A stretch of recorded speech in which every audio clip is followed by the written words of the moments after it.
Hey, what's up, everybody? Welcome back to another episode.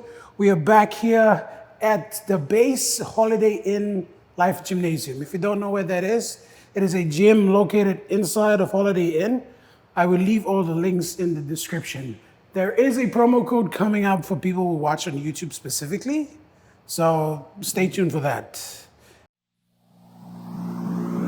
1, 2, 3, 4.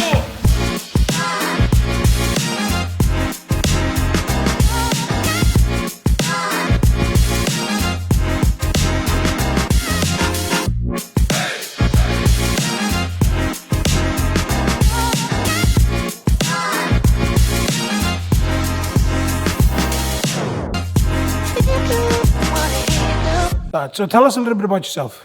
All right. Well, my name is David. I run a education technology company called Niunet.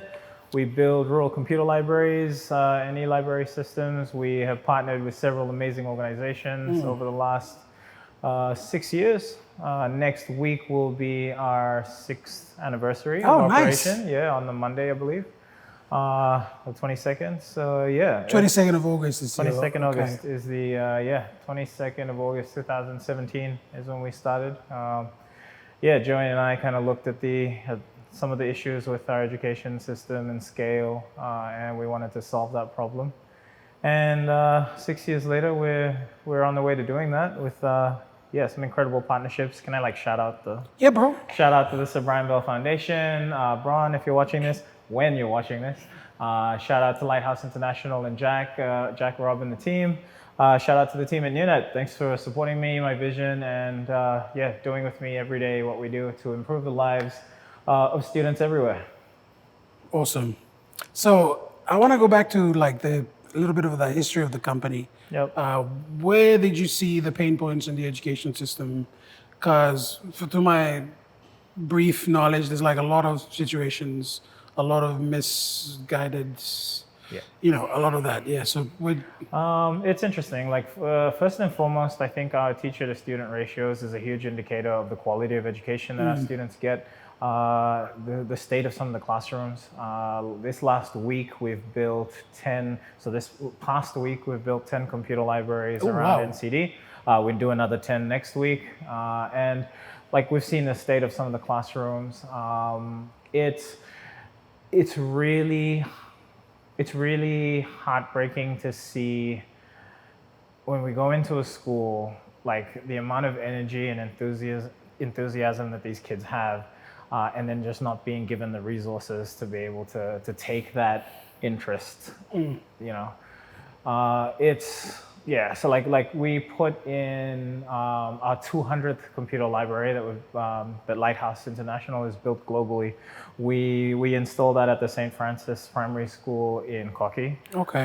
Just this last week, and for Joey and I, it was extremely special because we grew up on the south side. So it was crazy because we talked to one of the teachers, and she's been there for 38 years. So she's the longest. I'm 34. This woman has been there 4 years longer than I've been alive. In that school, day in, day out, right? Digging through the trenches, quite literally. And she was like, yeah, I remember, because she saw Joey, she's like, I remember you two walking up and down the street outside, going to Anderson's, getting donuts, and then coming back home. And I was like, wow, it's incredible to be 16, 17, 18 years old, walking up and down the street just outside of the school that we recently just built a library in. And she was like, the work you guys do is important. A lot of the schools don't get as much support as they should from our government. I believe 6%, I think, is our current spend that's outlined in our budget every year, and it 6% of the annual budget. Is on education. Is allocated to education. Wow. It's I have to get my stats right, but I think 3 or 5 years ago it was 18, and then it dropped to 12, and then it's been 6 this year. It's a very small slice of the pie, and you can see why teachers aren't getting paid, and there's just a lot of stuff that's happening. But I don't want to jump on a podcast that's going to go everywhere and speak negatively about our government. At the end of the day, everyone's. I am of the positive Yeah. opinion that everybody's doing what we can with what we've got, and I think that that's why technologies like our e-library are incredibly important, because we're able to take a little piece of hardware, put it in a place wherever it be, and then share a free wireless network with education material to any tablet, laptop, or smartphone for free, like zero cost to the user. I think it was met with a lot of skepticism 4 or 5 years ago when we started like installing it here and there, and they're like, so it's free, and they're like, yeah, we're like, yeah, and they're like, Yeah, people question free stuff. yeah, oh yeah, absolutely. So which is good. I mean, that's you have to have a certain level of skepticism when you hear the word free, but like for us, the technology exists now that it can be free, and that's really our ethos, is that we want to provide children, like our partners at Lighthouse, Jack has always said that a quality education has to be a digital education. And I think that that's an incredibly important quote, because right now in the world we live in, if you don't have computer literacy or digital literacy, you get left behind. And it's the difference between getting a higher paying job or a lower paying job, especially in the kind of economic times that we're in. So. Oh yeah, like going back to the digital, the free library that you guys give out. Yeah. Walk us through that. How did it come about? So I guess all through my career, I started working at, so one fine day, like Joey gets a job, like, because we bummed around for a good gap year. We bummed around, and then like I go down to Joey's house. I'm like, Mom, where's Joey? And then like Joe's mom's like, oh, he went to work, son. And I'm like, what? Like, he went to work. He's working at IPA now. And then so I woke up to my unit, because we lived in the same compound for 6 years. And I walked up to my unit, and I was like it hit me like a ton of bricks. I was like, holy shit, you're not doing anything with your life, And I was like, I got to get a job. So I sent and this is good advice for anyone that's out there that wants to get a job but has zero credentials and skills. I had almost no credentials to my name, but I typed this really nice expression of interest letter, and I printed it out, and I printed my high school certificates and stuff, and I bound it all together, and I dropped it off at 9 IT companies, every IT company and ISP back in the day. This is 2005, 2006, and 2 companies called me back, and one of them was like, hey, we received your stuff, but the pages where your accreditation, you didn't print those out. And I'm like, no, that's not a mistake. I have zero accreditation. I know nothing. I'm a fresh slate.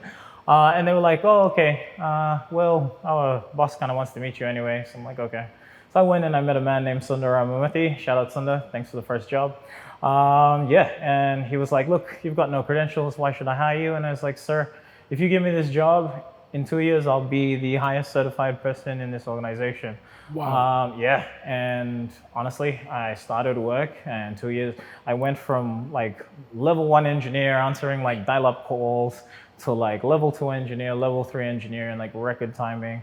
And some of the accreditation that I've got in my career is it's been crazy. I've got accreditation that 60,000 other people in the world have. Jeez. And then I've got hacking accreditation that only 4,200 people in the world have. So it's been a really fun career. And I guess this is, again, another note to the camera, is if you are blessed enough to find what you're supposed to do with your life as early in life as possible, take that and run with it, and build yourself up to a point where you can build things around you, for people around you, so you can turn that into a system that then propagates outward. Like we've been doing the last 6 years. Yeah, that's incredible. And for you to just do that proclamation from the start, that was amazing. Ballsy, definitely. I can relate to that, because I did the same thing when I started in my job, because I didn't have no credentials, or I didn't know nothing about sales. Yep. I just went in there. They asked me a bunch of math questions. Mm-hmm. I gave them all the wrong answers. this guy, what's his name? I keep forgetting his name. Indian guy, great guy, bro. Mm-hmm. He just told me look, I don't think we're gonna hire you. I'm like, yeah, I do know one thing though. I know I'm good with people. If you give me something to sell, put it in front of me, I'll sell it to them. Yeah. So he gave me a pen, told me, okay, sell me this pen. Oh. You know the whole Wall Street thing? Yeah, Wall Street, let's go. I completely failed that too. I botched it. And he told me, look, you're not even good with people. Like, what are you going to do? So I told him, look, it's okay. Maybe it's not for me. Well, Before I walked out, though, he told me, we'll call you. yeah, And then I told him straight up, don't give me that false hope. yeah, man, absolutely. I don't know what, to this day, I have to ask him, like, why he hired me. But yeah, I got the job and now I'm here. So it goes to show that, like, if you put yourself out there, Yep, you'll get good feedback, and you have to back yourself up too, you know? absolutely. So that's amazing. So walk us through, like, what are your key aspirations or things that keep you going, even though I know, building things like this takes time. There are days where you slack off. Yep, absolutely. Honestly, for me personally, like I've seen the change that having access, like having early access to a computer can do. Like in my personal life, I had access to a computer as early as like 3-4 years old. So everything I've been able to build today is because of that. And when I go out into schools, I've taught about close to, I think, like 5,000 people how to code, like in my Wow. entire life, across the time I've been running training. This is including my time while I was working in my career. I was also training people. And one thing I've realized, especially with children, is that if you teach them coding, you teach them logic. And when they learn logic early, they start to apply it in a lot of other areas in their life, even to their own learning processes as they build their ability to research or study or learn something new. And I think that that's for me, that's what keeps me going. Like being able to go out into some of the most rural areas of the highlands and then build a computer library and tell the kids, okay, what are we building today? And then some kids like, oh, let's build a racing car game. And I'm like, let's build a freaking racing car game. So we'll put some racing car sprites on the screen and we'll use paint to draw up a road, and we'll write the logic that says if the car's on the grass, it goes half as slow as when it's on the gray, which is the road. Like, and when these children learn these things, they're like, oh, like they learn order of operations, like this before that. And it's an incredibly powerful tool that I think, like I'm always a firm believer that like things have gotten like pretty bad like recently. Like Yeah. I know that like that's always the state because things are progressively like seeming to get worse, but like the kind of stuff we've seen all over the country in different pockets in different socioeconomics like scenarios, like it's scary to be alive and living in Yeah, PNG true. right now. Like and like it's for me realizing that we need generational change is the reason I do what I do, and I'll be doing what I do for the rest of my life. Like that's a given. It's not our like I forget who said it, but there's a quote that like it's the most beautiful thing when you can plant a tree with understanding that you're not going to sit under the shade of the Yeah. tree. Like, and I think that's really what we do is we want to change this generation so that this generation can build the next generation, including like the ability for these computer Yeah. libraries to train 10 years worth of students. And I think that that's the, like right now in the Highlands, a lot of issues around conflict resolution. Like our e-library has been so successful because we've built the world's first e-library that allows you to request new content. A lot of the e-library solutions are just like, hey, here's an e-library with some This is all the content. information. This is all the information. And then the conversation stops there. Whereas with Niunet, it's like, hey, here's all this information and there's a tiny little request box and you can tell us what you want to learn. And we've received all kinds of things in this text box. In this 160 character frame, people have written us stories about a lot of them heartfelt stories about things that go on at home. We're currently working with Dr. Ambi, shout out Dr. Ambi, to work on some mental health information and awareness that we can disseminate to students everywhere. Oh, can you get him on the show? I can get her on the show. Oh. She would be absolutely keen to. I will get Chris to shoot you her details. Please. We'll make an intro. We might do like coffee with her so we can get a deeper conversation Yes. going, and then you guys can sit on the podcast Yes. after that. But yeah, like she does amazing work in mental health and helping students understand all of the thoughts that are in their heads and things like that. But going back to the request box, we've seen kids ask about conflict resolution at home and things like that. So if we're educating the grade 1s to grade 12s that live now, their children are going to grow up with parents that have a little more emotional intelligence than their grandparents True. did. And I think that's what surprises me the most. I think that is like when I die, I know I'm leaving a better mark. Something better, yeah. I'm leaving the place better than I saw it. So, Yeah, there's this quote like we try to leave the world a better place where we found. amen. It's great, bro. That's amazing work, honestly. Like, kudos, man. All good, man. It's like, bro, I'm processing right now. But to take it back to like comparing, because I grew up in the Highlands, right? And I know how parents is really strict, and the learning conditions there, although can be challenging at times, there's not a lot of access to what we have here in the city, right? Absolutely. So, in retrospect, in comparison, which one like does better? Do you think? I think Not in like a competition way, but in more like a generalized. it's interesting. So the reason we're doing an NCD rollout with a further 20 schools is because I kind of talked to Jack and said, look, we're doing a lot of impact in the rural areas, but in the city, there's a lot of these jobs that these students are going to grow up and need, and we're going to need a lot more computer literacy in Port Moresby and Lae and Hagen and major towns than we do further out, and that was the drive behind doing this last 20. But like in the rural areas, we've taught quite a few, like we've taught quite a number of kids already, things like coding, and we've given them the tools that they can use to kind of, like, it's amazing how many students in rural areas will reach university and have never touched a computer. Yeah. Like, you know what I mean? And that's the kind of factor of like, we don't want them to get left behind when they reach university and there are like there's computers in the library for students to use, and they're kind of like, oh, they feel ashamed to kind of go there and learn the basics. So yeah, it's like, I don't know whether there's any real, like it's an apple to oranges conversation. I don't think you can compare them. But as far as like the need, everywhere in the world, like there is a need for digital capacity and digital learning tools. And yeah, like we've seen amazing things in the Highlands. We're about to do a couple of libraries in East New Britain as well, with Jack and the team. So we're trying right now. If I showed you a map of like what the impact is, it's all like on this big island, and we're trying to move across to the islands. Do you have a digital copy of it? You can. Yes, I can flick you some of that. But yeah, it's like I said, apples to oranges. You can't really compare the two. Yeah. Yeah. Not true, because like in the Highlands, they have different. How do I say this? Ways of learning.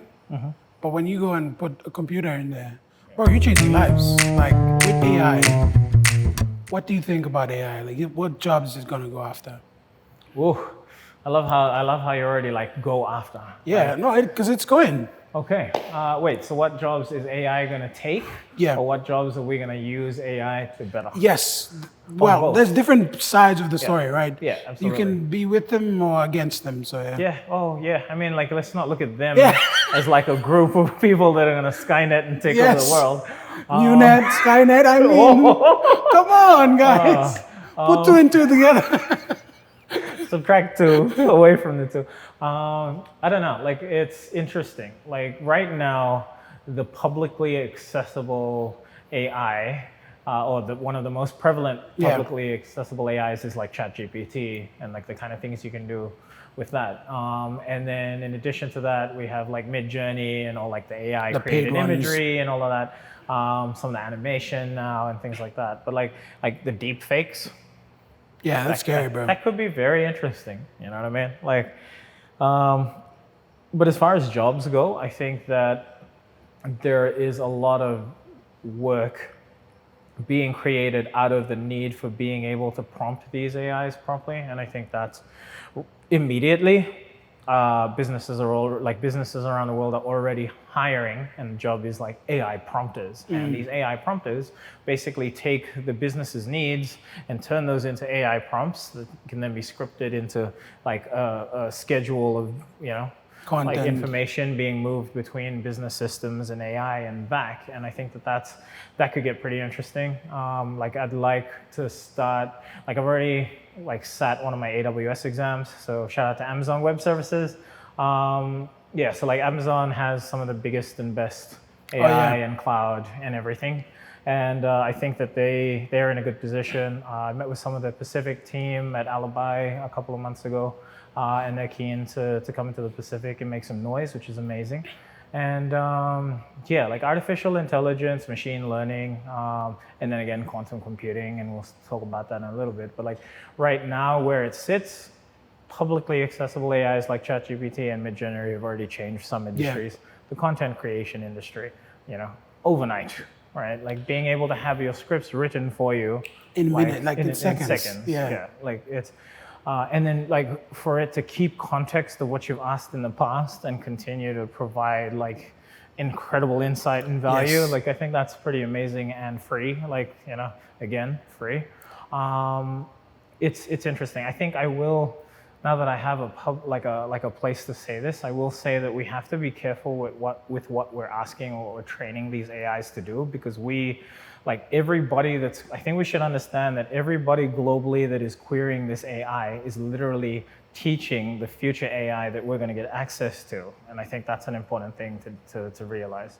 But yeah, like I can see some good coming. I can see a lot of good coming out of it. There are already tons of startups all around the world, and like I know a lot of startups are going to just use AI as a buzzword and then just try and get funding, and that whole problem happens. Okay. Like the .com boom, basically, the 2023 .com boom. But it is something that I believe will have an overall positive effect on humanity. We're going to talk about all the other things and quantum computing and stuff now, but like it's amazing to see that we live in a world where like the richest man in the world is going to Mars, and like it's like that's not a Disney movie arc, like. No, it's real life.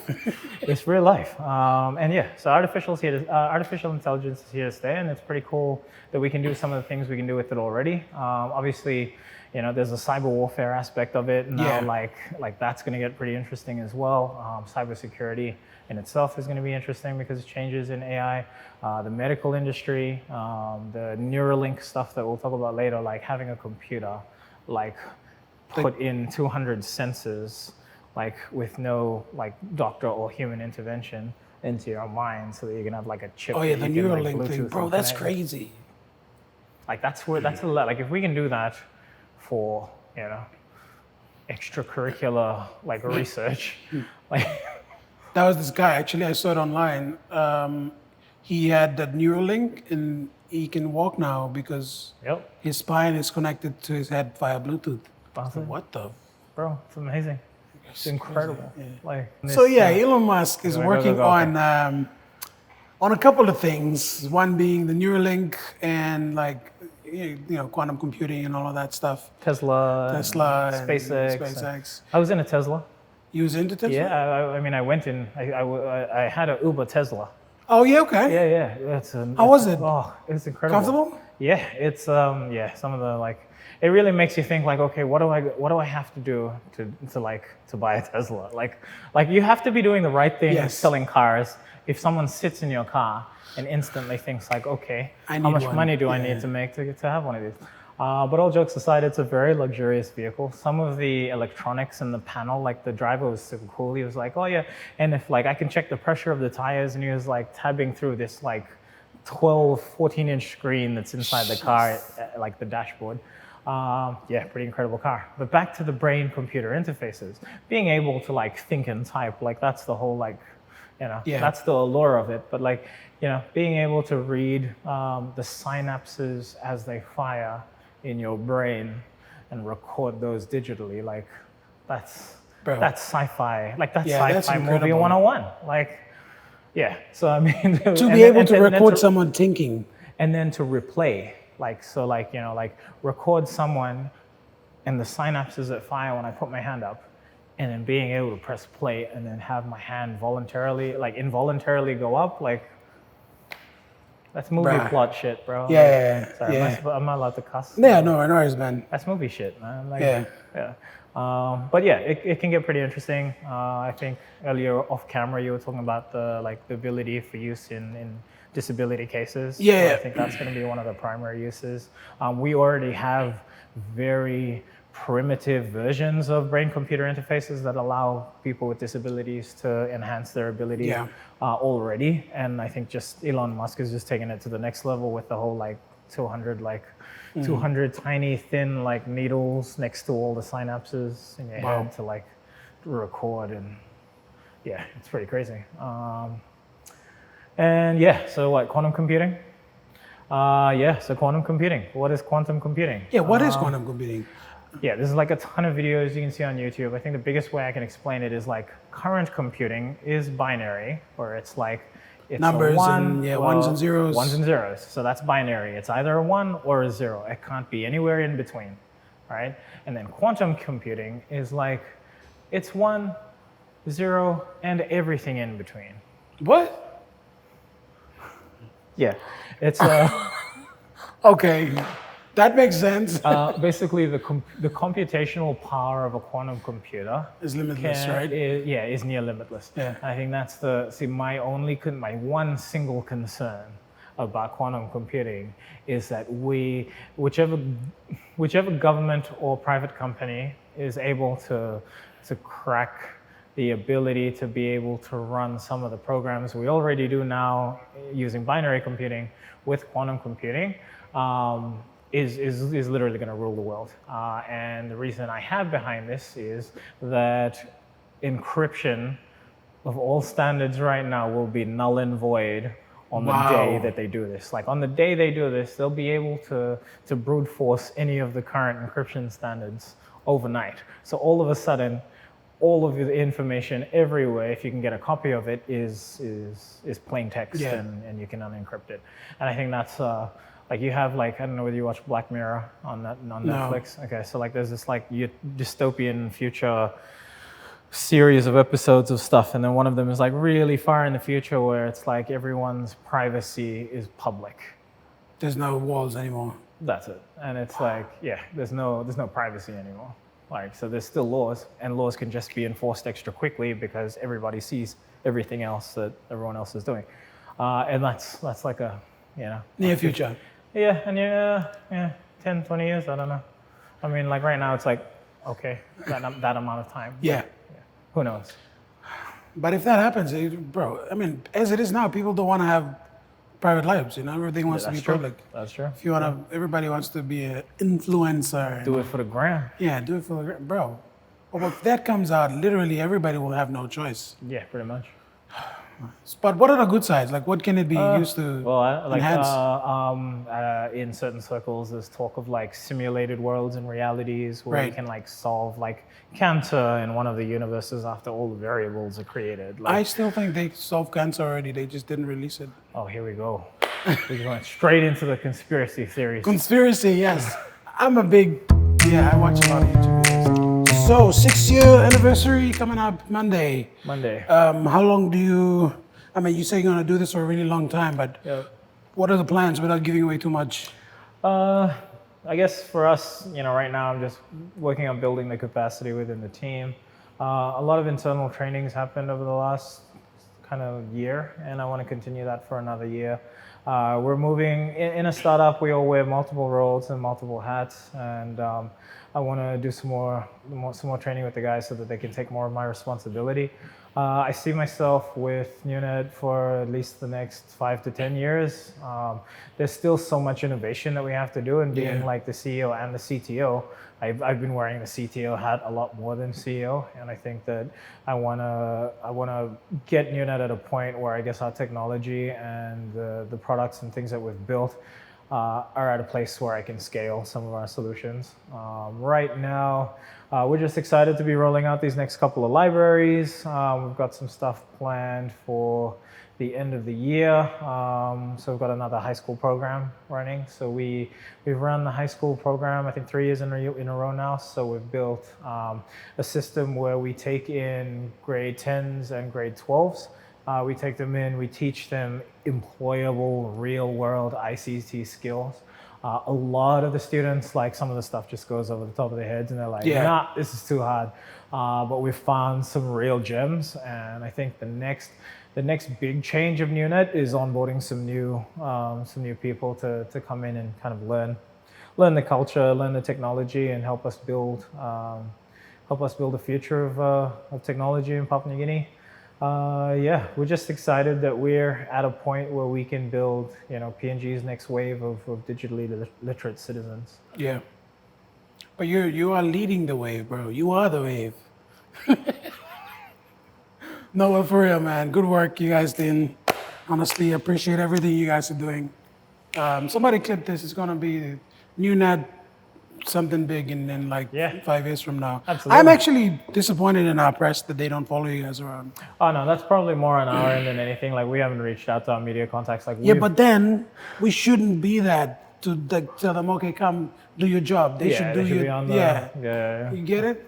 You get it? Yeah. No. We'll reach out to our contact list. We should be doing some interviews on radio next week. Yeah, next week, Joey. Next week we should be on FM 190, both. Both. Yeah. We should I have be a on both. question. We should So- be on at least 2 of the major radio stations next week. So To media radio stations. yeah, radio stations. 96, 90, I 100. think it's 96 and 100 or 100 and like Legend. Yeah. Hot FM. Yeah, okay. Oh, Kalang, yeah. Hot FM. Tribe. Tribe. Yeah, Tribal Mo. Why? I was gonna ask. Like, Wow, if- you're if- cutting that out, right? Yeah, I'm Cut out cutting the that. Tribal Mo Yeah. shout out. Thank you. She's married. Can you do this? I was gonna ask if there are other schools out there. Like I know you reach out to a lot of schools, but the schools that need a computer library, like how does this work? Do they reach out to you? So or- there's a link on our website. You can apply for a Niunet box, and that's how we get a lot of our contacts. Otherwise, hit me up on LinkedIn. A lot of schools reach out to me on LinkedIn after they like read a news article or they see us somewhere. So hit me up on LinkedIn, Facebook, Instagram. I'm always on all the socials. I'll put all these links in the description so you guys can go and reach out to Niunet. And doing incredible stuff. Support them. Find out how you can support them. They do have a podcast as well. Yes, we Go do. listen to that. Watch their content on social media. I'll leave all the links in the description, so go and find out. Thank you very much, guys. I think this is it. Yeah. Thank you, bro. Appreciate your time. Thank you for the time, man. Appreciate the good work that Awesome. you do. And you. this is us. Do you want to say anything like last words to the kids? To the anyone- kids that are 'cause- watching the yeah. podcast. Thank you. Thank you everyone for listening in. I'm super privileged to be on this podcast with your incredible host, MK. And keep on keeping on, and let's get it. Let's go. All right. All right. Thank you very much, brother. Appreciate that. How was that, guys?